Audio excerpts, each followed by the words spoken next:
Добрый вечер. В эфире Prime на телеканале АТР. Это время, когда мы говорим о наиболее важных для страны темах и беседуем с интересными гостями. Сегодня у нас потрясающие гости. Я очень рад приветствовать в нашей студии директора Одесского художественного музея Александра Ройтбурда, художника, общественного деятеля и вообще. Вот. И главного редактора «Украинской правды», самого авторитетного украинского издания Севгиль Мусаева. Салям алейкум. Но это еще не все. У нас на проводе, точнее на скайпе, совершенно заслуженно висит корреспондент агентства «Униан» в Москве, единственный журналист, который постоянно находится в столице страны-агрессора, Роман Цымбалюк. Привет, Роман. Привет, Айдар. Вот, ну теперь вот и на каком прекрасном фоне. У нас тут только чуть голубенькое, у тебя желтенькое. Вот. Вот так мы будем в таком режиме. Если вы не против, я бы хотел, чтобы разговор был очень свободный. Мы будем обсуждать много всяких тем. И так как нас много, я думаю, что можно друг друга спокойно перебивать. И так будет только интереснее. Да. А Севгиль имеет право перебивать всех абсолютно. Вот. Так что мы будем подчиняться. Вот. Значит, конечно, первая тема, которую я хотел бы поднять, она всем, наверное, ужасно трагично отозвалась в каждом из нас. Это катастрофа, это даже не катастрофа, неправильно говорят, это уничтожение. На самом деле называется уничтожение украинского самолета иранской ракетой, точнее российской ракетой. И кто там сидел за рулем этой ракеты, за пультом непонятно. Но мы все видели, как это происходило. И достаточно странная реакция была у представителей украинской власти. И ты об этом писала, Севгиль, тоже, да? Вот что тебя удивило, что было не так в этой истории с первых дней после катастрофы? Ну, я думаю, что проблема в том, что большинство представителей власти были в отпусках на тот момент, да. И разве поэтому... такое вообще может быть? На связи как-то вообще?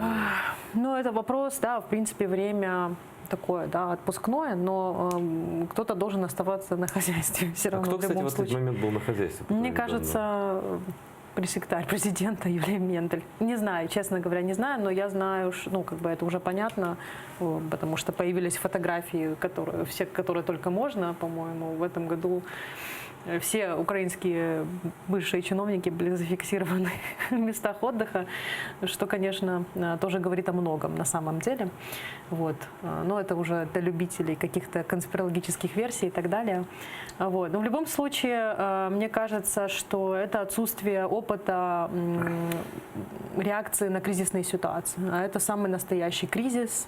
И даже правительства успешных стран на кризисы учатся реагировать, и это всегда вызов, это всегда сложно.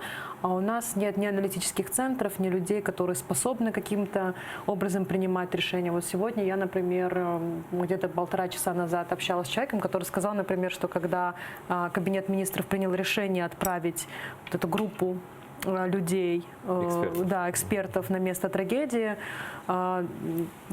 банально у них не было места даже, где остановиться, командировочные не были выписаны и так далее. То есть их просто отправили туда, это вот рассказывали они сами. И, а вот с таких вот мелочей начинается на самом деле все. То есть дезорганизация.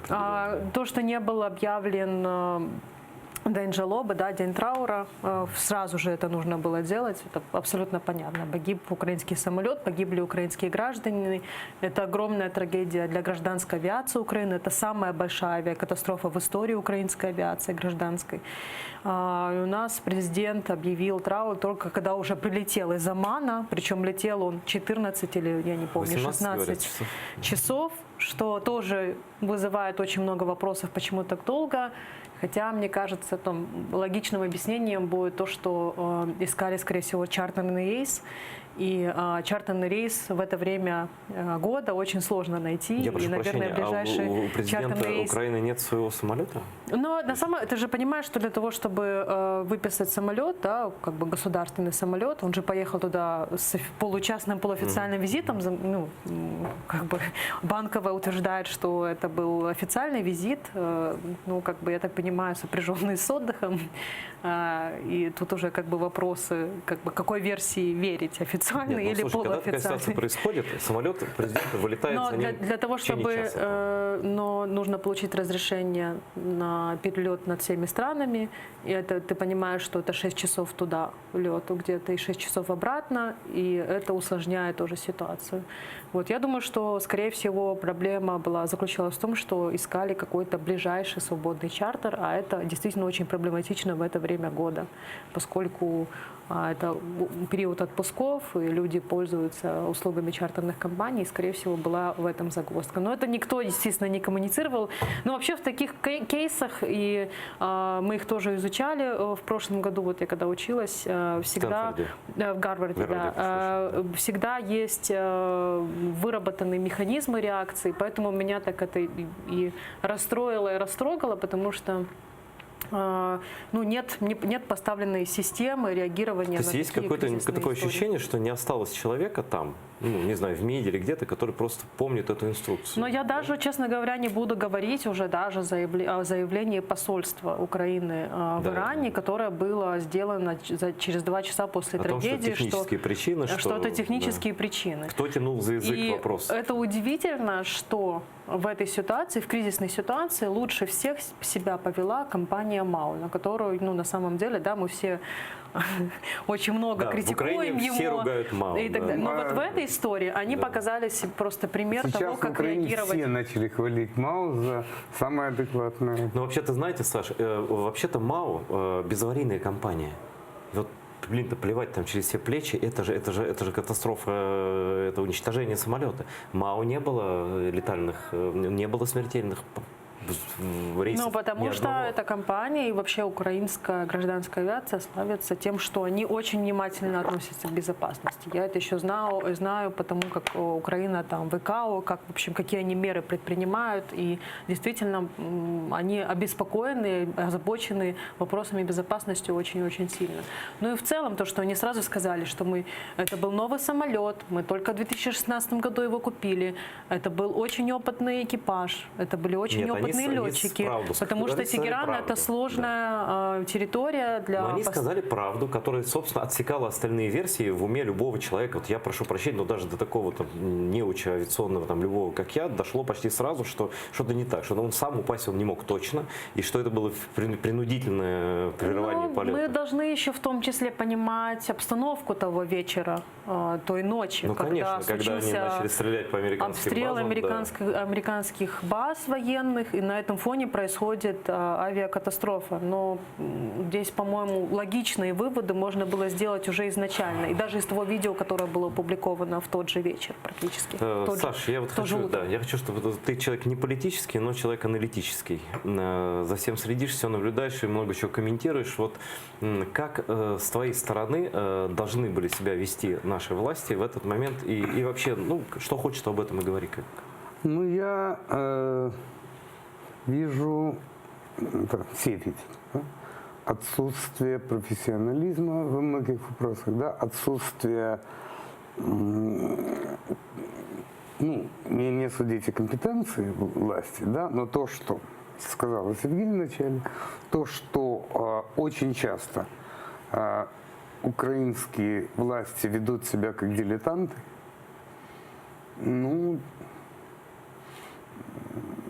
это не первый случай. Да? Не будем углубляться. Там была когда-то модная фраза Гавела о том, что лучше 5 лет ошибок, чем 5 лет саботажа.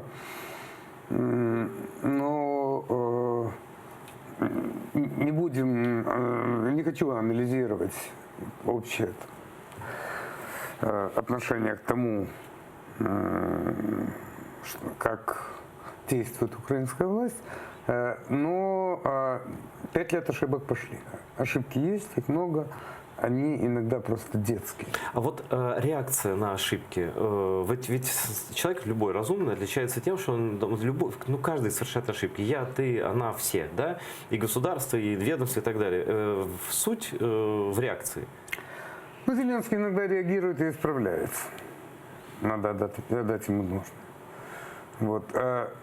Здесь, очевидно, были задействованы какие-то еще мотивы, которые нам неизвестны. Ну почему? Вот никто не может ответить на этот вопрос, почему Трюдо говорит, канадский премьер, почему говорят все уже, а наши молчат. Причем молчит и президент, и... У нас слабая Но страна. при этом очень удивительно, что спустя два дня выходит публикация Washington-Post, где Данилов, глава СНБО, говорит, что мы Мы с самого изначально начала всё знали, знали. А мы чё все молчали понимали, тогда? но мы об этом не Слабая говорили. страна. Они испугались проявить сильную позицию.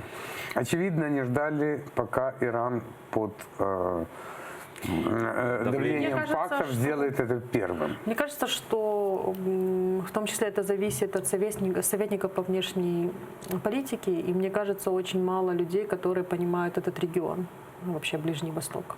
И поэтому в том числе, наверное, не были сделаны какие-то выводы и так далее. А с другой стороны, возможно, какие-то сработали там механизмы, которые касались того, что Иран может там не пустить людей на место Ну, катастрофы. типа, повести себя неадекватно, да? Да, или Типа, может... с Востоком дело тонкое, надо вот как-то вот так вот. Ну, да? это, слушай, действительно, Иран это очень это специфическая страна, да, мы прекрасно понимаем. И, может быть, здесь они действительно захотели каким-то образом сострожничать. дули И на воду. это Я думаю, тоже еще понятно. была боязнь разозлить Россию. А почему разделить Россию? Ну, потому что первая реакция России на то, что Иран признал свою вину, была слабаки, бабы и тряпки. А мы бы Никогда. никогда не признали. То есть, ну, страна построена на лжи, на постправде. Но в том числе я хотела сказать, что российская пропаганда после того, как появились первые сообщения о том, что самолет сбит российской ракетой к СИРам, да, корпусом стража иранской исламской революции, они заявили, что, ну, начали опрос военных экспертов, которые говорили, что это все ерунда, это все саботаж, это вот все у нас неправда и так Все далее. незримо в студии присутствует на радикально-желтом фоне Роман Цымбалюк из как раз того самого прекрасного города. И логично мы подошли в нашем обсуждении к теме реакции Москвы на все это. Здесь мы, естественно, ее не слышим. И кроме как от тебя, из твоего YouTube-канала, из твоих материалов узнать неоткуда. Ты на прямой связи у нас. Расскажи, как это виделось оттуда, что они говорили и какие из этого ты лично сделал себе выводы. Ну, очевидно, на первом этапе российская вот эта информационная машина искала себе партнеров в клуб стран, которые атакуют пассажирские самолеты. И, естественно, от какого-то безумного количества так называемых военных экспертов до людей на уровне заместителей Лаврова начали говорить о том, что доказательств нет, ничего не ясно, версия об атаке самолета ракетой, она не выдерживает критики и так далее, и так далее. Вообще Россия, она в данном случае, ну, наверное, такой хрестоматийный пример, который можно вписать в учебники, как они управляют ненавистью и имеют фактически вот этот пул из десятков говорящих голов, которые могут обозначать и озвучивать на всех крупнейших российских площадках в той или иной степени одну и ту же версию. И вот это как раз было очень хорошо видно. А вот если позволите, когда ты находишься за границей, особенно в России, всегда хочется нашего президента защитить, независимо от его фамилии. Так вот, может быть, все-таки наши власти в связи с тем, что они как бы, с одной стороны, не ожидали, что каникулы так закончатся, а когда вопрос уже стал решением этой кризисной ситуации, то просто надо задаться вопросом, а что, если бы президент Украины первый заявил о том, что это была ракета, это что, каким-то образом бы вернуло погибших наших людей в самолет? Нет, и в такой ситуации выход какой? Вернуть тела и получить компенсацию. Можно, конечно, назвать эту страну террористическим государством и так далее, но когда стоит вопрос, ты хочешь получить результат какой-то в этой ситуации или что? Поэтому просто, когда проваливается коммуникация изначально, начиная от Нового года, заканчивая доктором Албаном, я так понимаю, президент Украины лично задержал нарушителя украинской государственной границы. И когда это все в кучу собирается, понятно, что люди просто не верят.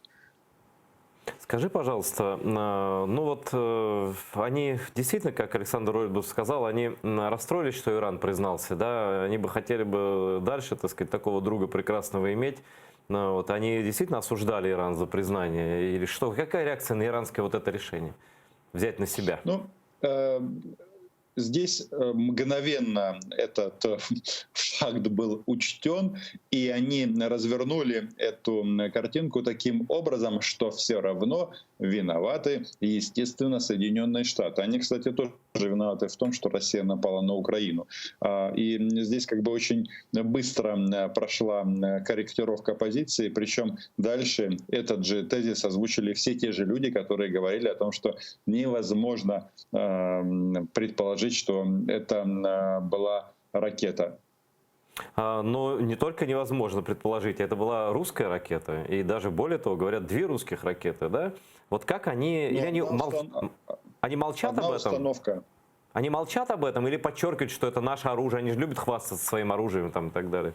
Нет, на самом-то деле, вот если мы говорим вот о состоянии дел на сейчас, то фактически эта тема, она уже ушла из повестки дня. Они об этом практически не обсуждают.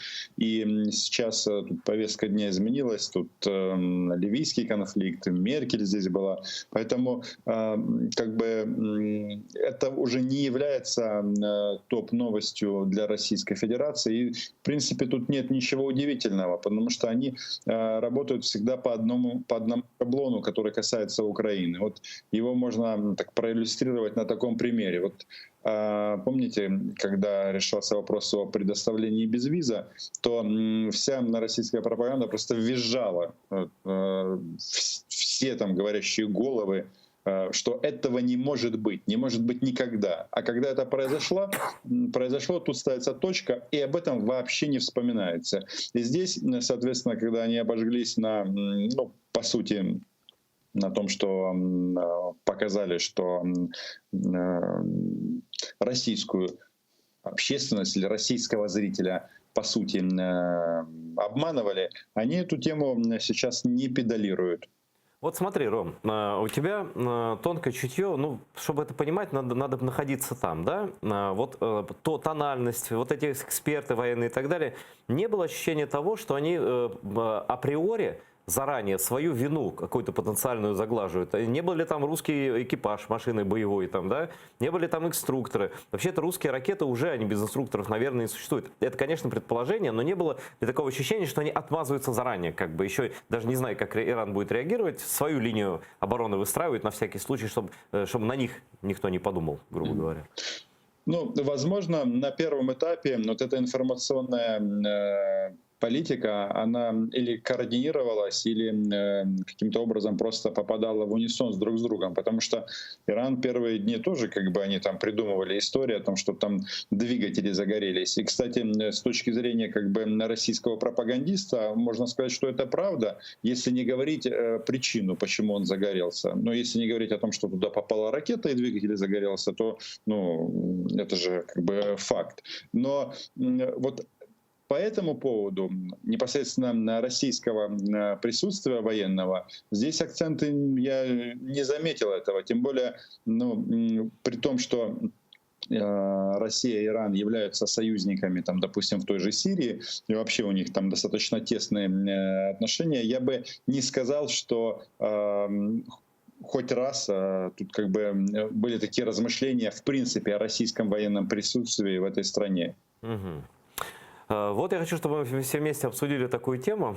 Все-таки медийный мир, он такими управляется какими-то определенными ниточками. Вот появляется фотография Зеленского в отпуске в государстве Оман. Ну, странное государство. Ну, никому, наверное, не приходило в голову здесь сидящих отдыхать в Омане. Ну и что я про него знаю, что туда русские офшорные ребята ездят, потому что там, ну, после того, как в Швейцарию уже нельзя, они там тусуются, там можно тратить, там хранить и так далее. Вот это такое, ну, очень экзотичное место для отдыха, да, вот. И тут же появляется фотография, где президент Украины снят за столиком в кафе, и появляется оно на сайте Страна.ua, которая, ну, славится своей близостью, скажем так, к российской точке зрения. Вот как ты думаешь, это была такая спецоперация? Как это происходит? Почему нигде больше этой фотографии вообще не оказалось? То есть, если простой человек снимает, то он тут же, ого, увидел президента, раз там в Инстаграм выложил и так далее. Нет, именно так. Вот твоя версия просто, я понимаю, что ты не знаешь.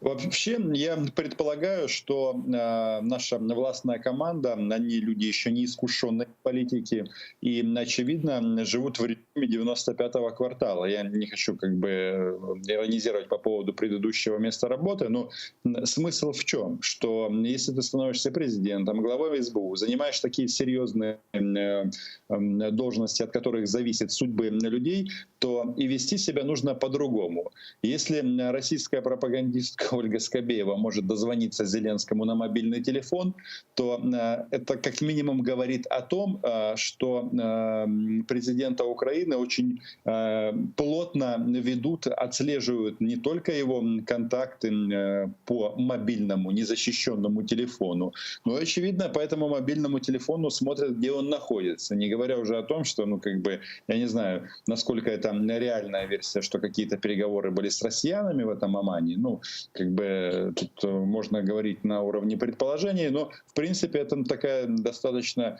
распространенная в России практика, когда они какие-то тонкие вопросы обсуждают на нейтральных территориях, и в том числе с украинскими представителями там разного уровня, от депутатов до этого. Поэтому, когда люди не осознают всю степень ответственности за страну, извините, буду говорить абсолютно прямо, мы получаем такие результаты. Потому что если ты президент 40-миллионной страны, то, ну, наверное, проводить, как это, или осуществлять чуть ли не государственные или официальные визиты за свой счет, наверное, это неправильно. Я сторонник подхода, что президент Украины должен быть настолько крут, что он всегда должен летать на своем самолете, на котором на фюзеляже гордо написано слово «Украина».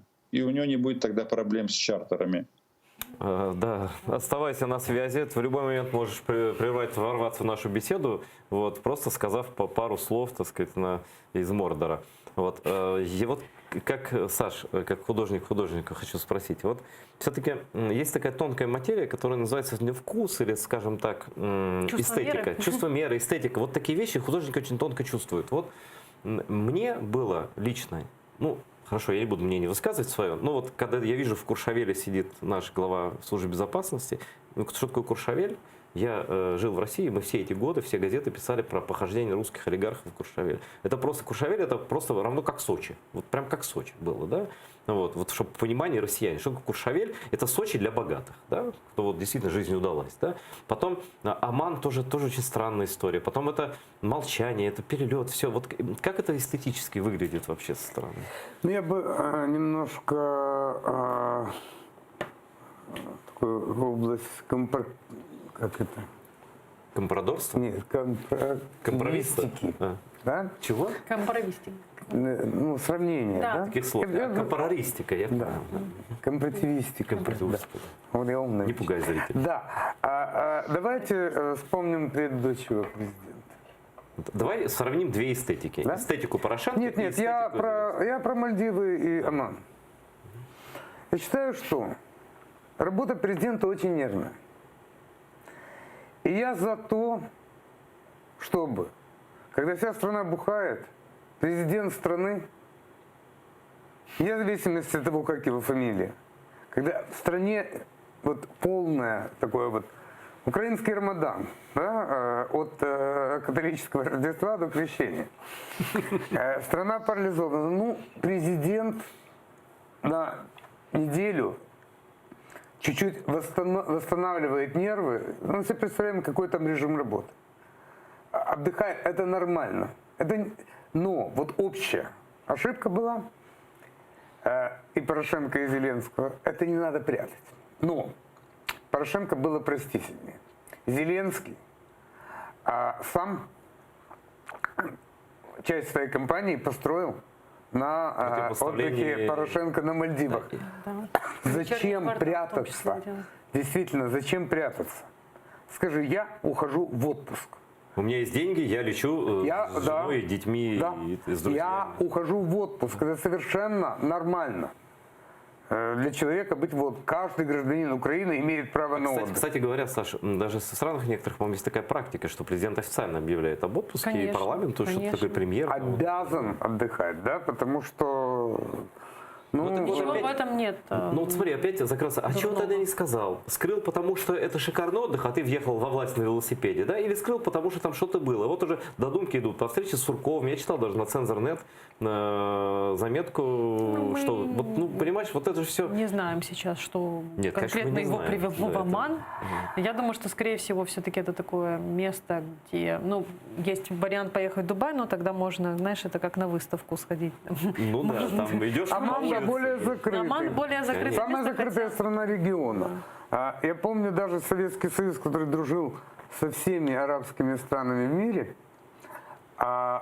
официально его главным врагом была даже не Саудовская Аравия, которая его не признавала, а Оман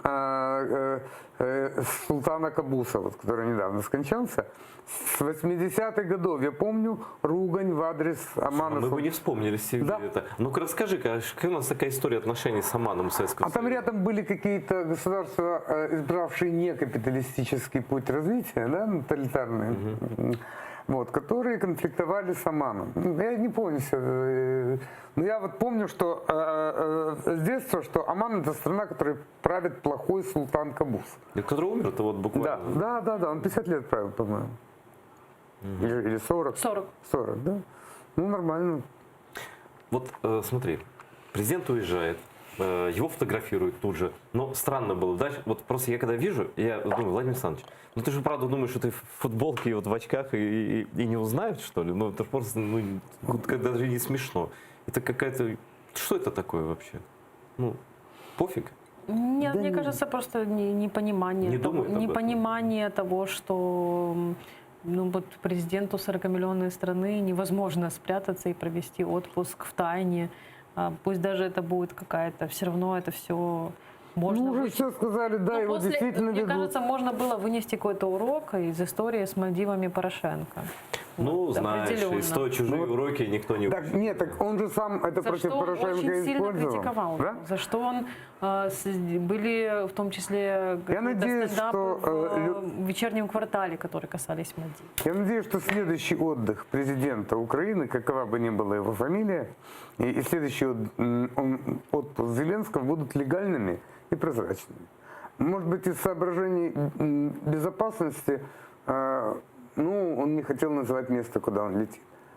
Чтобы ходить не окруженной охраной, да, а в Ну, мы же увидели, что тут же сфотографировали. Да. Он же в отеле поселился, не на вилле отдельной. Он в отеле, в общественном, это же в общественный отель, Общественный, да? ну, конечно, что там, да, там, там естественно, там бесплатно русские можно. богатеи какие-то, не знаю, отдыхали, щелкнули. Потом, ну, у меня убеждение личное, что вот эту фотографию получил ФСБ, и, возможно, сделал ФСБ, и они решали, куда ее отдать. И отдали вот туда, куда отдали, на сайт «Страна.ua». Они могли отдать ее, например, в Шарию, они могли показать сами через Life News, но у них есть там формальная такая вещь, пришли фото, получи бабки за это дело, только приложение, да, вот. Нигде в соцсетях этого не было, и сразу появляется на таком, понятно, каком ресурсе. Это что? Это может быть предупреждение Зеленскому о том, мы все держим под контролем, там не Ну, и это тоже. И, если вспоминать, допустим, Кучму, то самые громкие скандалы времен его правления следы ведут в Москву. Имеется в виду и дело Гангадзе, и Кольчуга. Кольчуга. Да. То есть президентов Украины ведут. Ведет ФСБ плотно. Конечно. Рассорить с Западом, сделать не рукопожатым на Западе, это то, что в случае с Кучмой им блестяще удалось. Я не знаю, какие у них сегодня цели Зеленский. Пока что они играют с ним, Путин, я так понимаю, доброго следователя. Я не думаю, что Путин по природе своей может быть добрым. Поэтому, ну, Может быть, Зеленский считает иначе. А вот тогда можно ли предположить, по крайней мере, ну, исходя из вот этой логики, да, игры в доброго, злого, угроз, вот этих показательного слежения звонков, звонки на телефон, они же показывают ничтожность защиты, как бы, да? Мы тебя вот везде знаем, где ты и в случае чего. А можно ли предположить, что, и учитывая опять 2 ракеты, как говорят, да, что летали через каждые 30 секунд взлетали самолеты?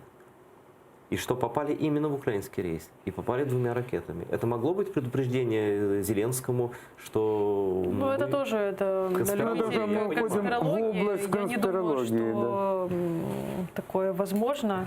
Ну, иногда бывает это все по какой-то чудовищное стечение обстоятельств. Это могло быть и спонтанно, если был русский экипаж, российский. Это иглы или чего? Тор. Да. Тора, да. Если был русский экипаж, это могла просто взыграть органическая ненависть к Украине, которая культивируется в России последние 5 лет. Мы должны же понимать, что это база, с которой была выпущена ракета, она находится достаточно далеко, и просто оператор, который отсматривал, я так понимаю, заметил. Ну как можно было спутать? Ну, они каждые 30 секунд, Сергей, по одному и тому же маршруту на Европу вылетают самолеты, по одному коридору. Я думаю, что в эти дни было меньше полетов. Нет. Были не было. полеты, и практически никто не закрывал. И сегодня, кстати, по-моему, на УП или где-то была новость о том, нет, не на УП, где-то я видел на канале серьезного человека, что телеграм-каналах иранских, а там, ну это принято, у них такая телеграм-культура серьезная, давнишняя, еще с зеленой революции 9 года, пишут, что небо над Тегераном и Ираном не закрывали специально, потому что считали, что это может быть дополнительным живым щитом от возможного ответа Америки в случае попадания ракеты на американскую военную базу в Ираке. Вот такую версию иранцы пишут, как бы на полном серьезе, с данными из правительственных кругов. Не знаю, но на самом деле очень многие авиакомпании не отменяли рейсы. А никто не отменял? Ну, а кто отменил? и все летели, и все. И это, на этом, ну, не знаю, я не верю в какой-то злой умысел и в то, что какая-то конспирологическая история, связанная с Россией, на этом месте мог оказаться любой самолет, но почему-то по какой-то чудовищной случайности это был украинский лайнер. Ром, присоединитесь к нам, пожалуйста. Вот скажи мне, я не знаю, вот с каким чувством россияне, вот пораженные этой болезнью ненависти и так далее, вообще восприняли это? Там так украинцам и надо, или там и молодцы наши там стрелки, я не знаю. Какой спектр мнений среди пораженного этого общества и властей, может быть, каких-то военных экспертов вот этих вот, которые выражают часто то, что не может сказать сам Путин или не хочет говорить там его окружение?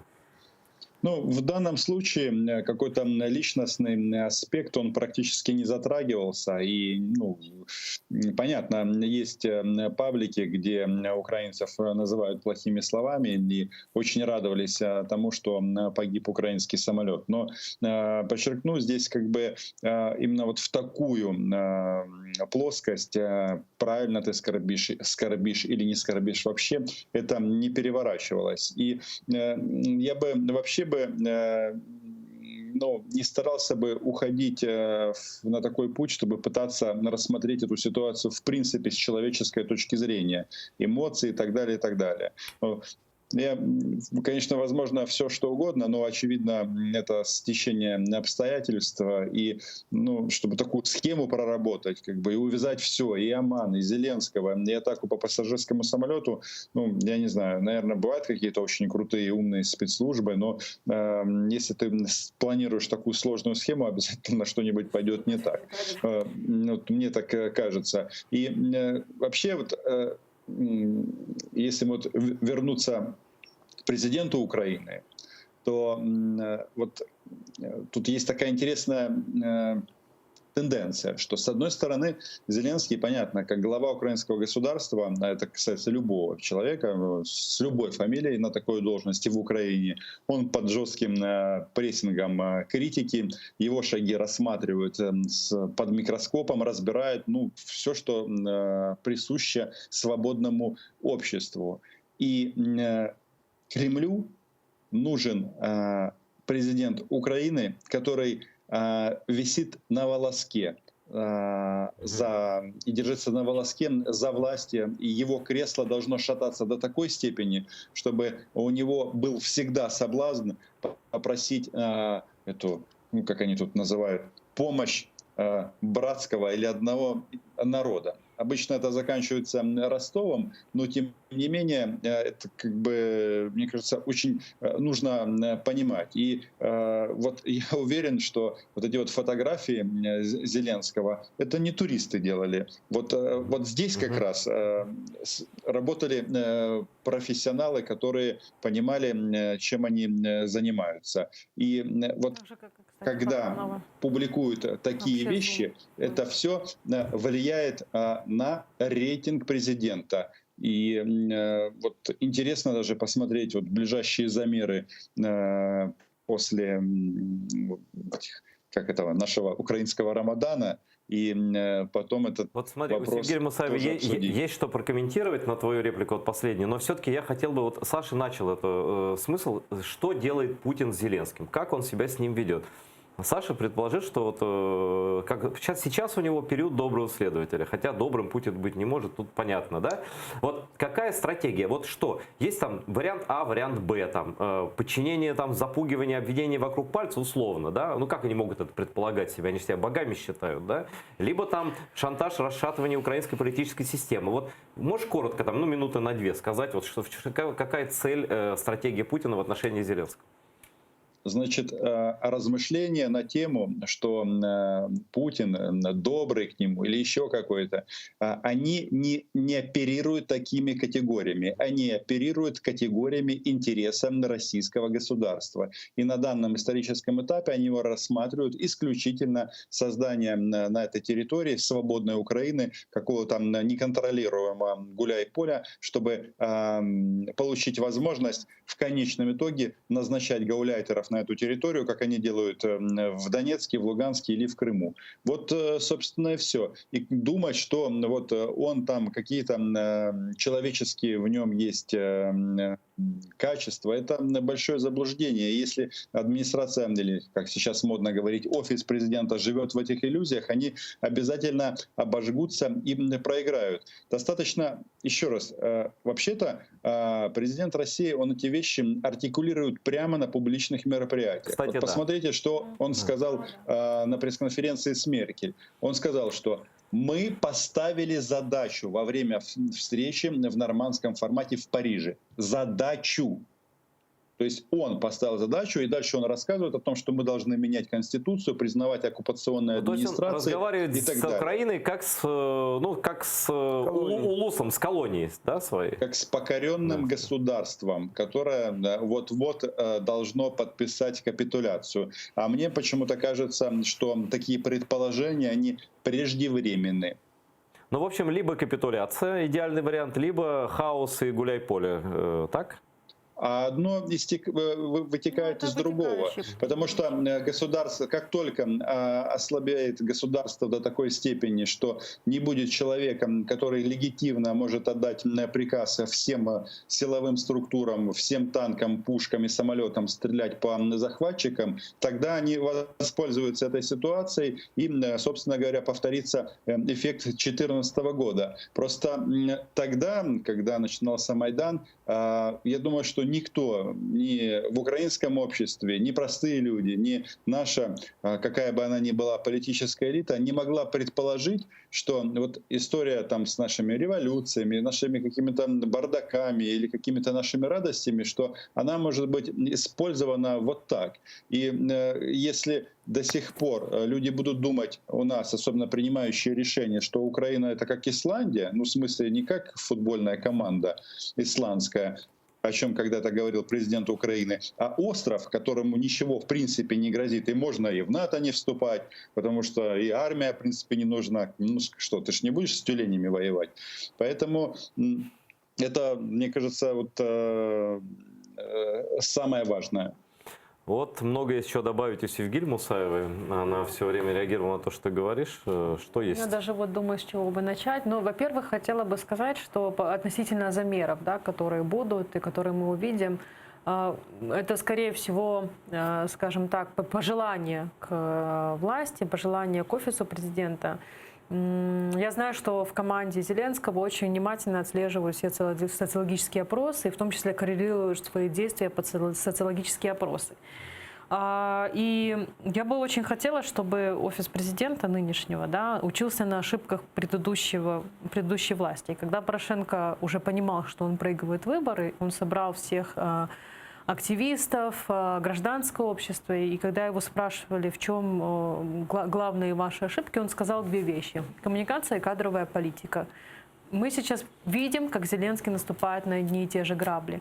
Он думает, что здесь я не сказал, как бы здесь я не объяснил обществу это, там связанные вопросы, которые были с обменом пленных, потом здесь я не объяснил, что я делал в Омане, а здесь мы, в общем, провалили вообще абсолютно коммуникацию относительно топовой новости, которая была во всех мировых СМИ, и Украина вообще никакую позицию не давала. То есть мы там признали, что это была ракета уже после того, как Иран уже даже сказал, что это ракета, уже сами они так говорят, да, это была ракета, и только после этого появился стейтмент от офиса президента, что это...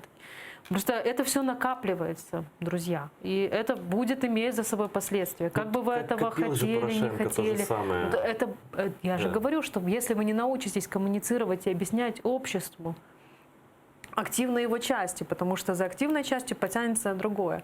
Что касается стратегии России, что она делает, да, мы прекрасно видим абсолютную критику Зеленского каналов группы Медведчука, например. Об этом хотел тоже поговорить. Да? Они же за него взялись серьезно. Но это круглосуточное вещание, посвященное исключительно тому, что делает Зеленский, каждый его шаг.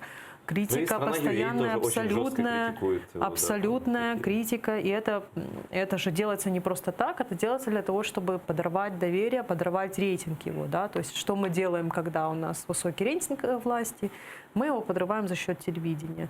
Рано или поздно к этой истории могут примкнуть еще украинские олигархи, которые владеют украинским медиапространством. Да?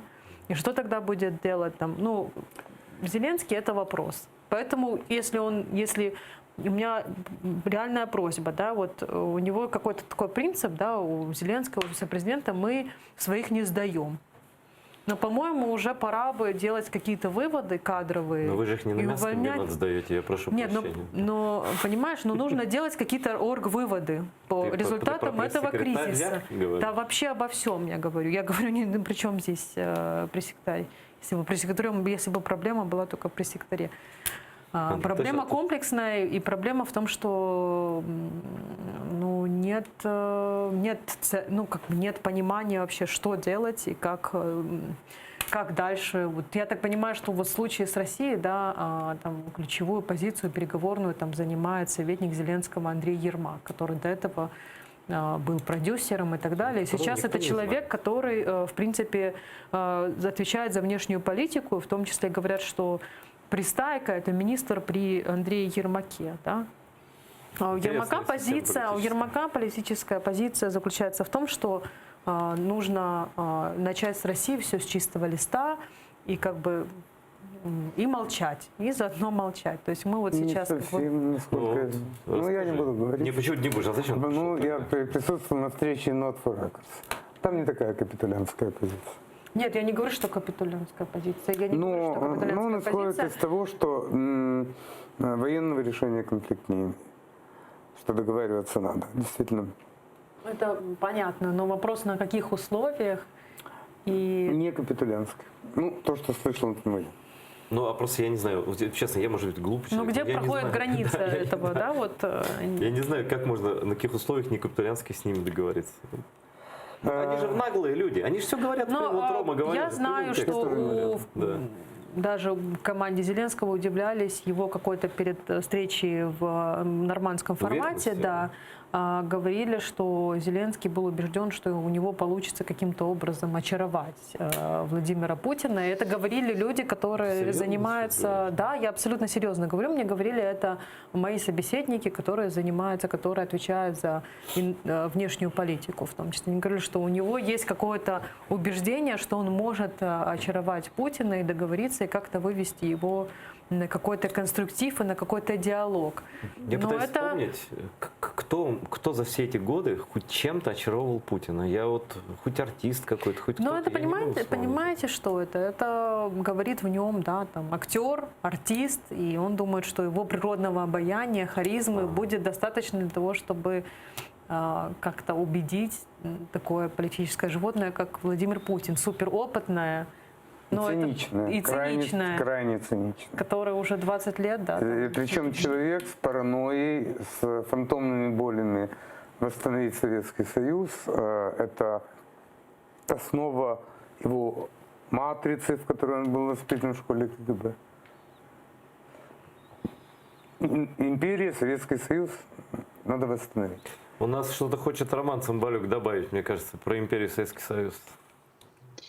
Ну, будем исходить, что никакой империи, точнее не так, они могут себя называть как угодно, главное, чтобы не трогали нас. И вот с этим не трогали самая большая проблема, потому что так не будет. И надо исходить из того, что ни при каких обстоятельствах договориться не удастся в принципе, ни посередине, ни каким-то другим образом. Мне кажется, что главная проблема, и вообще откуда взялся вот этот вот тезис капитуляции, не капитуляция, откуда эта акция? Потому что, несмотря на то, что президент Украины у нас избран достаточно давно, я, честно говоря, до конца не понимаю внешний курс нашей страны, куда нас ведет с точки зрения внешней политики президент Украины. Потому что, с одной стороны, вроде как НАТО, вроде ЕС, вроде бы все то же самое, если взять суть его слов, но как бы возникает масса вопросов. И вот если команда Зеленского эту коммуникационную проблему не решит, конечно, у них будет очень и очень много проблем. Но вот, насколько я понимаю, что сейчас они, ну, в смысле, украинская власть исходит из того, что для них мир — это фиксация сегодняшнего статус-кво, то есть де-факто передвижение границы как на востоке Украины, так и в Крыму, и дальше вот каким-то образом пытаться вести дела и с Россией, и заниматься собой, и так далее, исходя из того, что русские уходить с Донбасса и из Крыма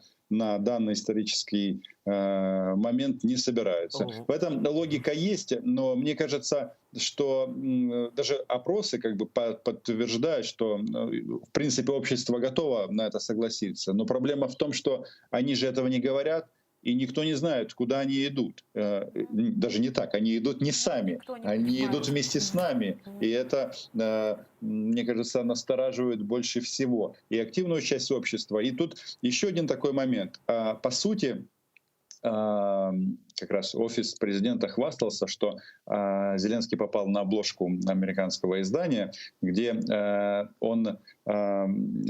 было написано, что Зеленский между Путиным и Трампом. И ну, как бы это такой большой геополитический расклад. Но получается, что Зеленский, он и в Украине тоже между.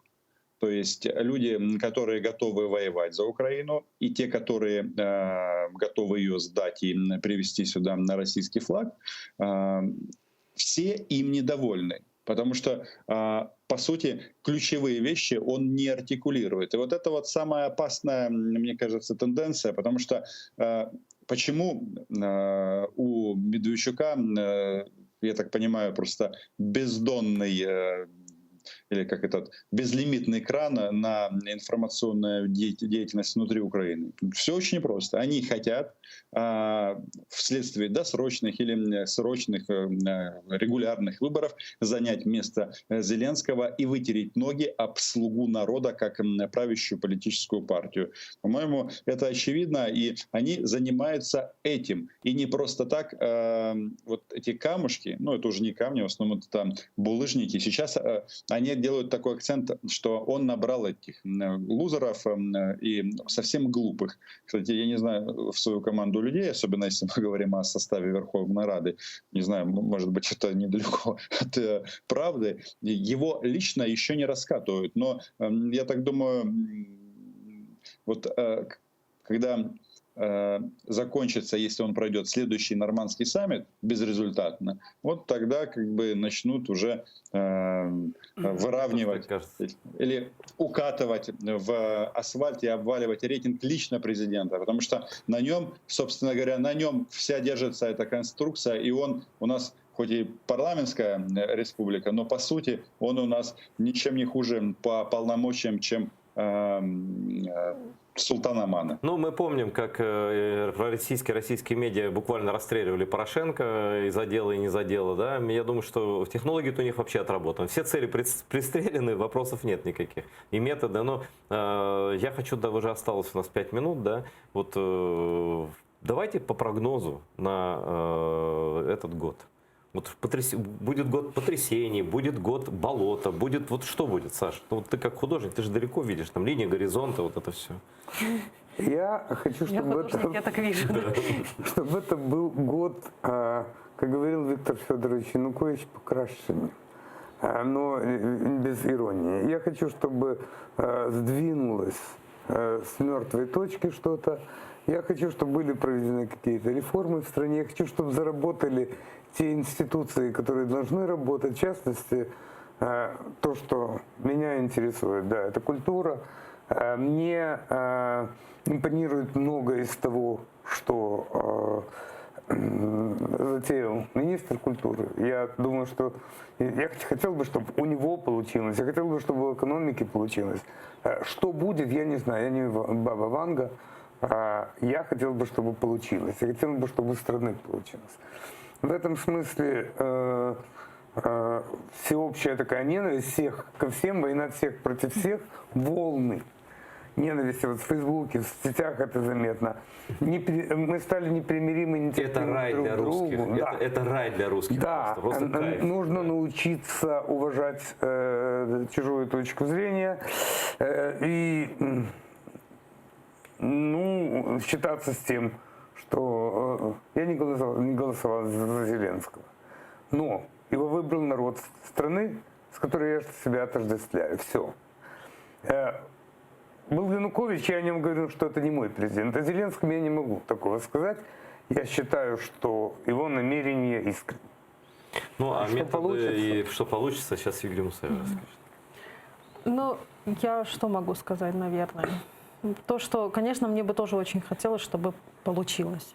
Я всегда я за свою страну и преследую исключительно такие мотивы, чтобы Украина получилась, чтобы мы вырвались из этого времени действительно, терять нельзя тоже. ну, такого, как мы уже 6-й год находимся в состоянии кризиса, да, и это очень больно и для страны, и вот. Но я хочу сказать, что вот если говорить о внешнеполитической ситуации, то, к сожалению, для Украины это будет год турбулентности, потому что началось все с обострения ситуации на Ближнем Востоке. Это будет лейтмотивом, в том числе, как мне кажется, этого года. В том числе нужно не забывать, что это будет год президентских выборов в США, куда Украина уже втянута из-за истории с телефонным звонком. И я думаю, что дальше эта ситуация будет А мне кажется, не каким-то пойдет образом. дальше никуда. Ну, слишком я токсично. думаю, что в любом случае американские медиа будут эту тему каким-то образом далее педалировать. Хотя мне кажется, что будет и какая-то такая вот усталость в целом от Украины, потому что все внимание сейчас будет Вот мы относительно... потеряем свою субъектность в этом году по сравнению с предыдущими годами. Политическую субъектность. Ну, я бы вообще не говорила сейчас об украинской субъектности. К сожалению, мне очень страшно это констатировать, но у нас ее нет. Ну, это мое мнение. А она была? В каких годах она была? Вот из последних? Давно. К сожалению. Ром, ну давай, как в суде, так сказать, ты же недалеко от Лубянки там находишься. Последнее слово. Там, правда, не дают. Ты знаешь, последнее слово — это на суде, а Лубянка — это другая организация. Мы знаем, что ты исторически грамотный. Да. Первое. Президент у нас один и общий для всех. Мы все заинтересованы жить в нашей успешной стране. И успех президента Зеленского — это успех каждого гражданина Украины. Это первое, мне кажется, самое главное. Что касается внешней политики, я не сторонник вот таких вот тезисов, что там, субъекты, не субъекты. Страна является субъектом, если она не хотя бы, а экономически способна выполнять все обязательства самостоятельно, и у которой есть своя армия, и готовая эту страну защищать. И все эти вещи, несмотря на все наши экономические проблемы, они присутствуют, все работает. Властная вертикаль, извините за такую российскую дефиницию, она существует. И самое главное, чтобы в офисе Зеленского осознали, что тут на самом-то деле есть два пути. Или они избавляются от этих вот глупых иллюзий на тему, что мы там поулыбаемся и договоримся. Если они этого не осознают, то итог будет очень печальный. И исходя из того, что я сказал, для нас всех. Не только для президента Зеленского. Спасибо, Ром.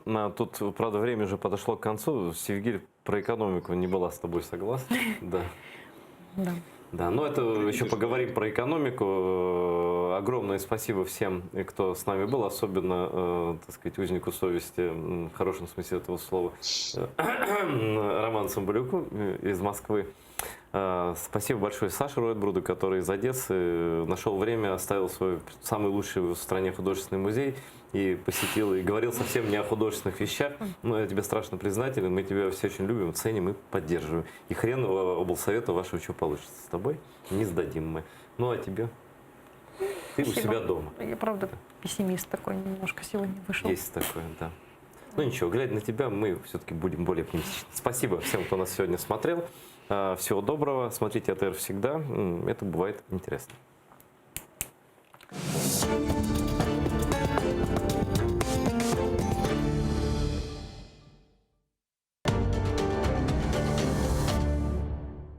Eski Kırım şehrinde aynı mında belli olğanı gibi bizim ressamımız Nuri Ağa Yakubov yaşay ve aynı bugün onun korantasının yakınca tanış olacağımız.